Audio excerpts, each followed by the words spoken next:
Jason, so I just saw this article on CNBC that OpenAI is giving ChatGPT to the government for $1. What do you think about that? I remember seeing that headline. It was interesting because it reminded me of this old saying, if a product is being given away for free, then you are probably the product. I would say the article didn't do a good job of instilling trust that it's something that the government should be doing by giving it away for $1. But I know, being in my industry and working in GovCon, that if you're under the impression that your employees are not already using AI just because you don't have an account with one of these companies, then you would be wrong. We're past that point. Everybody is using AI in some way to make their job a little easier. And so we're at the point where you need to pursue one of those relationships as a company, because it comes with a lot of security for your data, security protocols, and privacy policies and things like that you can agree with these companies when your employees use through that account. It's not just ChatGPT. That's just the most popular one. There are some pretty big players in this game that are all offering the same deal. Anthropic is a big one.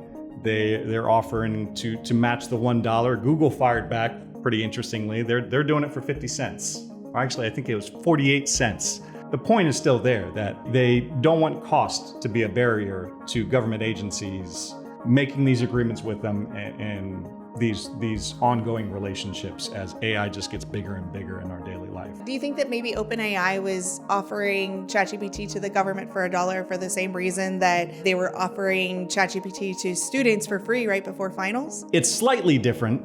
I'm sure schools were really not happy with that. That would be a good parallel if they were offering it to government employees for $1. I think ChatGPT would have been better if they were offering that deal to the schools, so that the schools could have student accounts to use the AI, where they could instill maybe some different policies and have some degree of control over the students' use of it.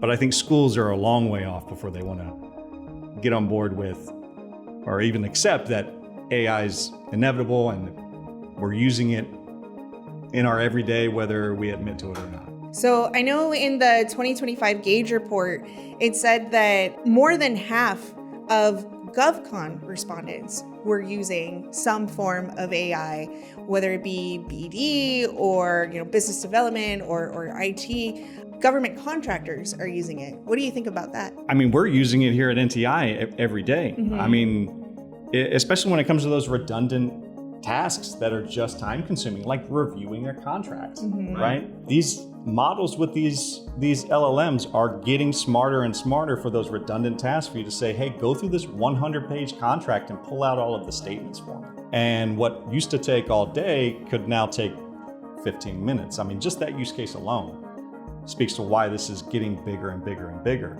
And I think it's important for companies to instill that culture from the top instead of not thinking it's already being done at the bottom.